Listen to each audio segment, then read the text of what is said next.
Ja, mand, så er vi fandme, der er kommet til Kolding nu, mand. Men det er jo også fordi, at der er AP Live 3.0 den 8. juni fra kl. 14 til 22 lige her på pladsen. Danmarks absolut vildeste freestyle show. Der kommer til at være live musik, fadøl, slush ice, popcorn, udstillingsstande, freestyle motocross show med konkurrencer. Alex Borsing, det er mig, mod Kevin Rahbek i 3 forskellige discipliner, hvor at du som publikum kan vurdere, hvem der er den bedste. Det her det er årets show. Det her det er det højeste motorcykelspring i Danmarks historie nogensinde. Vi har verdensrekorder med. Vi har et vanvittigt freestyle motocross show. Nogen, som måske ved, hvem jeg er, har oplevet mig ude i Kolding Storcenter tilbage i 2017. Og der sprang vi altså kun 9 meter op i luften. Så vi er næsten dobbelt så højt oppe her på pladsen den 8. juni. Det var alt, jeg havde at sige til jer. Jeg håber, vi ses. Jeg håber, I vil støtte Hold Motorsport i live. Vi er de eneste, der gør det her i Danmark.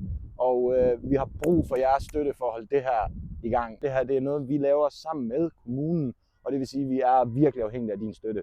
Hvis du sidder som lokal aktør her i Kolding og har lyst til at komme ud og promovere dit produkt, eller måske endda sælge dit produkt i en stand her på dagen, så hop ind på min kontaktformular på alexporting.dk og skriv til mig, så svarer vi inden for 12 timer, og så finder vi en super god deal til dig. Så er der ikke andet at sige end, vi ses til et brag af show her den 8. juni.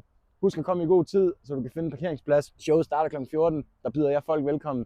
Og så er der altså 4 freestyle motocross konkurrencer hele dagen på Next Gen ramper. Kan I hygge jer?